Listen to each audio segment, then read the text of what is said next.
Bismillahirrahmanirrahim. Assalamualaikum warahmatullahi wabarakatuh.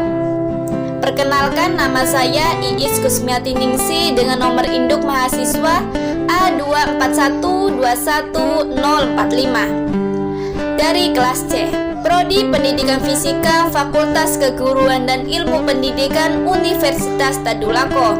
Nah, dalam kesempatan kali ini saya akan menjelaskan kepada teman-teman tentang pengenalan alat dan K3 untuk memenuhi tugas awal praktikum kimia dasar dan yang dibimbing oleh Kak Sakina dengan nomor induk mahasiswa A251200021. Nah, selanjutnya simak video berikut.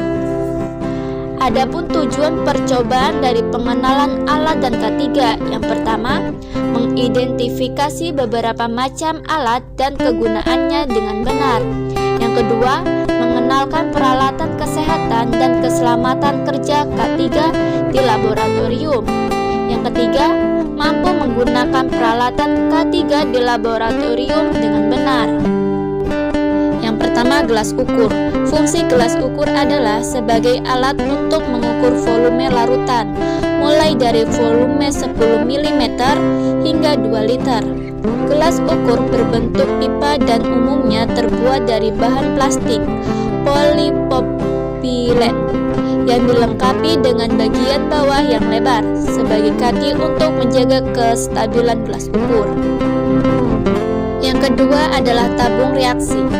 Fungsi tabung reaksi adalah untuk mencampur, menampung, dan memanaskan bahan-bahan kimia cair atau padat, utamanya untuk uji kualitatif. Selain pengukuran kecil, ada juga tabung reaksi yang memiliki ukuran besar. Alat tersebut dinamakan labu didih. Yang ketiga, labu ukur. Labu ukur atau labu takar adalah alat kimia yang digunakan untuk mengecerkan larutan hingga mencapai volume tertentu.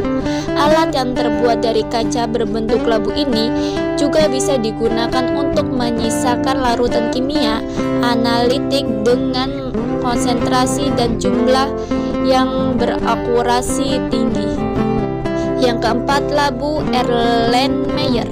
Fungsi labu Erlenmeyer adalah untuk mencampur, mengukur, dan menyimpan cairan.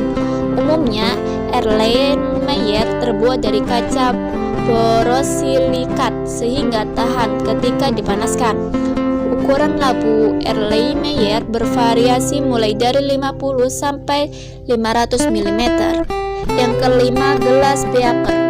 Gelas yang sering disebut gelas piala dan gelas kimia ini adalah alat laboratorium yang berfungsi sebagai penumpang. Alat berbentuk silinder dengan alas datar ini biasa digunakan untuk bahan kimia dengan sifat korosif yang terbuat dari PPTE dan UN dan untuk mencegah terjadinya kontaminasi atau hilangnya cairan. Gelas ini biasa dipasang dengan gelas air logi sebagai penutup. Yang keenam, pipet tetes. Pipet digunakan untuk memindahkan volume cairan yang telah terukur. Alat ini terdiri dari beberapa jenis dan bentuk, fungsi dan tingkat ketelitian yang berbeda. Macam-macam pipet diantaranya yaitu pipet tetes, pipet ukur, dan pipet volume. Yang ketujuh, pipet ukur. Fungsi pipet ukur adalah untuk memindahkan larutan secara terukur sesuai dengan volume. Pada pipet ini juga terdapat skala yang menunjukkan volume tersebut. Ukuran volume tersebut pipet ukur sendiri adalah 50 mm. Yang ke-8, pipet volume. Pipet volume memiliki bagian menggelembung di tengahnya. Fungsinya adalah untuk mengambil larutan dengan volume yang tepat dan sesuai dengan label yang tertera pada bagian yang menggelembung tersebut. Yang ke-9, kaki 3. Kaki 3 dalam alat laboratorium adalah besi yang mempunyai 3 kaki yang memiliki fungsi sebagai penyaring. Fungsi kaki 3 adalah sebagai penahan kawat, kasa, dan penyanggah ketika proses pemanasan. Yang ke-10, rak tabung reaksi. Fungsi tabung reaksi adalah sebagai tempat penyimpang tabung reaksi, mengeringkan dan menjaga tabung reaksi agar tidak berjamur. Yang ke-11, pencebit tabung reaksi. Pencebit tabung reaksi terbuat dari kayu dan digunakan untuk menjepit tabung reaksi di saat proses pemanasan. Atau bisa juga digunakan untuk mengambil kertas, saring dan benda-benda lab lainnya di saat kondisi alat tersebut panas. Yang ke-12, plet tetes. Fungsi plet tetes adalah sebagai penguji keasaman suatu larutan atau mereaksikan larutan. Plet tetes terbuat dari bahan porselen dan umumnya tersedia dalam jumlah 6, 12, dan 16 lubang tetes. Yang ke-13 adalah mortar atau lesung dalam bahasa Indonesia. Fungsi alat laboratorium ini adalah untuk menghancurkan atau menghaluskan suatu bahan atau zat yang masih bersifat padat atau kristal. Yang ke-14, kawat kasa. Fungsi kawat kasa adalah untuk menahan beaker atau labu ketika proses pemanasan. Penggunaan pemanasan Bunsen atau pemanasan spiritus. Kawat kasa juga ditopang alat kaki 3 pada bagian bawahnya untuk membuat proses pemanasan berjalan maksimal. Yang terakhir adalah kawat krom. Fungsi kawat krom adalah untuk mengidentifikasi zat dengan cara uji nyala. Apa itu yang dimaksud dengan K3? Pengertian K3 adalah bidang yang berhubungan dengan keselamatan, kesehatan, kesejahteraan manusia yang bekerja pada sebuah institusi ataupun lokal proyek. Arti K3, keamanan, kesehatan, dan keselamatan kerja, serta khusus dapat dibagi menjadi dua, yaitu pengertian K3 secara keilmuan dan pengertian K3 secara filosofis.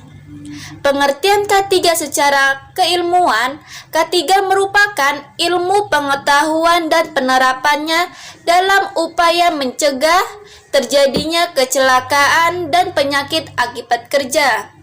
Yang kedua, pengertian K3 secara filosofis, suatu upaya yang dapat dilakukan untuk memastikan keutuhan dan kesempurnaan jasmani dan rohani tenaga kerja pada khususnya dan masyarakat pada umumnya terhadap hasil karya dan budaya menuju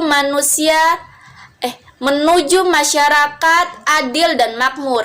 Kesehatan dan keselamatan kerja atau yang disingkat dengan K3 merupakan salah satu hal penting yang wajib diterapkan oleh semua perusahaan. Hal ini juga tertuang dalam Undang-Undang Ketenagaan Nomor 13 Tahun 2003 Pasal 87. Adapun pengertian K3 menurut para ahli. Yang pertama itu adalah Mitheis and Jackson. Menurut Mitheis dan Jackson, pengertian K3 adalah kegiatan yang menjamin terciptanya kondisi kerja yang aman, terhindari dari gangguan fisik dan mental. Melalui pembinaan dan pelatihan, pengarahan dan kontrol terhadap pelaksanaan tegas dari karyawan, dan pemberian bantuan sosial dengan aturan yang berlaku, baik dari lembaga pemerintahan maupun perusahaan di mana mereka bekerja. Yang kedua itu dari Ardana. Menurut Ardana, pengertian K3 adalah upaya pelindungan yang ditunjukkan agar tenaga kerja